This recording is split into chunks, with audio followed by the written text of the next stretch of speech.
ಸಂಪತ್ತಿನ ಉಳಿವಿಗಾಗಿ ಕ್ಷೀರ ಸಾಗರದಲ್ಲಿ ಉದ್ಭವಿಸಿದ ವಿಷವನ್ನು ಕುಡಿದು ವಿಷಕಂಠನಾದ ತ್ರಿನೇತ್ರ.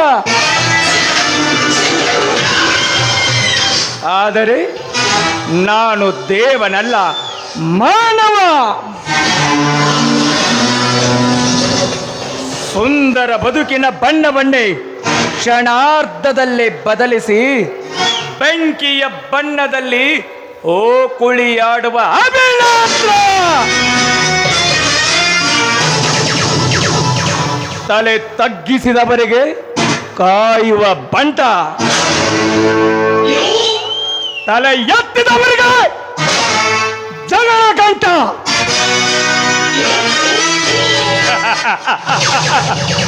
ಕಾಮಿನಿಯರ ಪಾಲಿಗೆ ರಸಿಕತೆಯ ತುಂಟ. ಶೇಖರ್ ಶಶಿರೇಖಾಳನ್ನು ಜೋಪಾನ ಮಾಡುವೆನೆಂದು ನನ್ನಕ್ಕಣಿಗೆ ವಚನವಿತ್ತು. ನನ್ನ ಸ್ವಹ ಸುಖಕ್ಕೆ ತಿಲಾಂಜಲಿಯನ್ನಿತ್ತೆ. ಆದರೆ ನರನಾದ ನಾನು ನನ್ನ ಮನ ಬಯಸಿದ ಹೆಣ್ಣಿನೊಂದಿಗೆ ತೃಪ್ತಿ ಪಡುವುದು ತಪ್ಪೆ. ಇದಕ್ಕೇನು ಉಪಾಯ?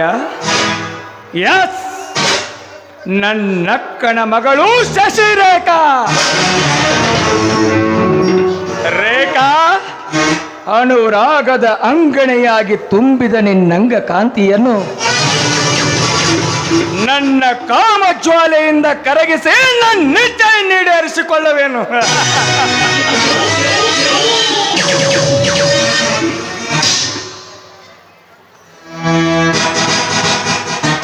ನಮಸ್ಕಾರ ಗೌಡ್ರೆ. ಹಲೋ ಮಿಸ್ಟರ್ ಶಿವರಾಜ್, ಹೇಳಿ, ಆತುರದಿಂದ ಆಗಮಿಸಿದ ವಿಷಯವೇನು? ತಮ್ಮನ್ನು ಹುಡುಕಿಕೊಂಡೇ ಬಂದೆ ಗೌಡ್ರೆ. ತಮ್ಮಿಂದ ಒಂದು ಸಹಾಯವಾಗಬೇಕಾಗಿತ್ತು, ಅದಕ್ಕಾಗಿ ಬಂದೆ. ಅಂದರೆ ನಿಮ್ಮ ಮಾತಿನ ಅರ್ಥ? ನನ್ನ ಮಗ ವಿಜಯನ ಡಾಕ್ಟರ್ ಹುದ್ದೆಗಾಗಿ 50,000 ರೂಪಾಯಿ ಹಣ ಬೇಕಾಗಿದೆ. ಕಾರಣ ತಾವು ಹಣದ ಸಹಾಯ ಮಾಡಿದರೆ ತುಂಬ ಉಪಕಾರವಾಗುತ್ತದೆ ಗೌಡ್ರೆ. ಆಲ್ ರೈಟ್, ನಾಳೆ ಬಂದು ಹಣವನ್ನು ತೆಗೆದುಕೊಂಡು ಹೋಗಿರಿ. ನೋಡಿ, ನಾನಿರುವವರೆಗೂ ನೀವಾವುದಕ್ಕೂ ವಿಚಾರ ಮಾಡಬೇಡಿರಿ. ಅಂದ ಹಾಗೆ ಇನ್ನೊಂದು ವಿಷಯ. ಅದೇನು ಹೇಳಿ ಗೌಡ್ರೆ. ನೋಡಿ ಶಿವರಾಜ್, ನಿಮ್ಮ ಮಗಳು ಶೋಭಾಳನ್ನು ನನ್ನಡಿಯ ಶೇಖರನಿಗೆ ಕನ್ಯಾದಾನವಾಗಿ ಕೊಟ್ಟರೆ ನಾವಿಬ್ಬರೂ ಬಂಧುಗಳಾಗಬಹುದು. ಇದಕ್ಕೆ ನಿಮ್ಮ ಅಭಿಪ್ರಾಯವೇನು? ಗೌಡ್ರೆ, ಮನೆಗೆ ಹೋಗಿ ನನ್ನ ಮಗಳು ಶೋಭಾಳನ್ನು 2 ದಿನದಲ್ಲಿ ಬೆಂಗಳೂರಿನಿಂದ ಬರುವ ನನ್ನ ಮಗ ವಿಜಯನನ್ನು ವಿಚಾರಿಸಿ ತಮಗೆ ಆದಷ್ಟು ಬೇಗ ಈ ಸುದ್ದಿಯನ್ನು ತಿಳಿಸುತ್ತೇನೆ. ನಾನಿನ್ನೂ ಬರಲೇ ಗೌಡ್ರೆ. ಸರಿ, ಹೋಗಿ ಬನ್ನಿ.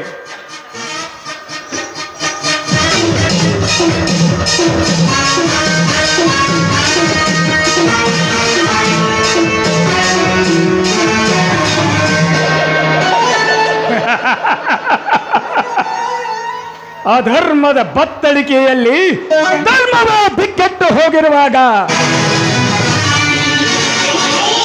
ಧರ್ಮಕ್ಕೆ ಉತ್ತರಾಧಿಕಾರಿಯಾಗಲು ನಾನೇನು ಶ್ರೀಕೃಷ್ಣ ಪರಮಾತ್ಮನಲ್ಲ. ಈ ನನ್ನ ವಜ್ರ ಮುಷ್ಟಿಗೆ ಸಿಕ್ಕುವ ಹೆಣ್ಣು, ಹೊನ್ನು, ಮಣ್ಣು ಎಲ್ಲವನ್ನೂ ದಕ್ಕಿಸಿಕೊಳ್ಳುವ ಜಲಸಂಧನಾಗುವಿನ ಹೊರತು ಜೀವನ ಪೂರ್ತಿ ಅಲೆಯುವ ಅಶ್ವತ್ಥಾಮನಾಗಲಾರೆ. ಲೇ ಶಿವರಾಜ್, ಈ ಊರಿನಲ್ಲಿ ಅಣುವಿನಷ್ಟು ಆಸ್ತಿ ಇಲ್ಲದ ನಿನಗೆ ಹಣ ಕೊಡುವೆನೆಂದು ಸಮ್ಮತಿ ಕೊಟ್ಟಿದ್ದು ನಿನಗಾಗಿ ಅಲ್ಲ. ಸರ್ವಾಂಗ ಸುಂದರಿಯಾಗಿ ಸೌಂದರ್ಯದ ಸೌರಭವನ್ನು ಸೂಸುತ್ತಾ ಗಂಡದೆಯ ಗುಂಡಿಗೆ ಇರುವ ಗಂಡುಗಳ ಕಾಮನೆಯನ್ನು ಪುಟಿದೇಳುವಂತೆ ಮಾಡುವ ನಿನ್ನ ಮಗಳು ಶೋಭಾಳಿಗಾಗಿ.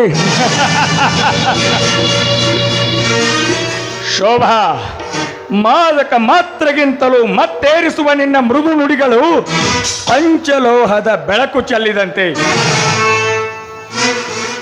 ಇಂದು ನಿನ್ನ ಸನಿಹ ಸುಖವನ್ನಾಚಿಸಿದ ನನ್ನೀ ಮನ ಮುಂದೊಂದು ದಿನ ತಣಿಯಬೇಕೆಂದೇ ಇಂದು ನಿನ್ನ ತಂದೆಯನ್ನು ನನ್ನ ಸಮುದ್ರದ ಗೊಂಬೆಯನ್ನಾಗಿ ಮಾಡಿದ್ದು.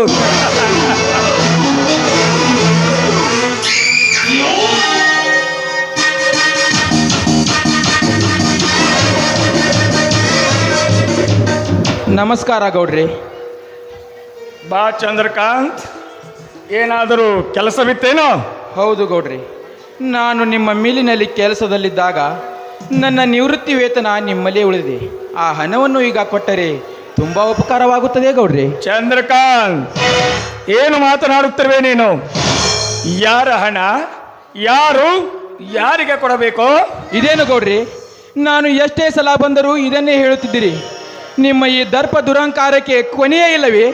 ಚಂದ್ರಕಾಂತ್, ವ್ಯರ್ಥವಾಗಿ ಮಾತನಾಡಿ ಆಪತ್ತಿಗೆ ಗುರಿಯಾಗಬೇಡ. ಹೊರಡ ಮೊದಲು ಇಲ್ಲಿಂದ. ಗೌಡ್ರಿ, ಇಂದೇನೇ ಆಗಲಿ ನನ್ನ ಹಣವನ್ನು ಸುಮ್ಮನೆ ಕೊಟ್ಟು ಬಿಡಿ. ಇಲ್ಲವಾದರೆ ನೀನೇನು ಮಾಡಬಲ್ಲೆಯೋ ಬಲ ಭಿಕಾರಿ. ತಾಳು ಮಗನೇ, ಹಣ ತಾನೇ ನನಗೆ ಬೇಕಾಗಿರುವುದು. ತೆಗೆದುಕೋ ಹಣವನ್ನು. ಬೇಡ ಗೌಡ್ರೆ, ಬೇಡ ಗೌಡ್ರೆ, ಹೊಡಿಬೇಡಿ ಗೌಡ್ರೆ. ಗೌಡ್ರೆ ಬೇಡ ಗೌಡ್ರೆ.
ನೀ ಹಿಂದ ನೋಡಿದರೆ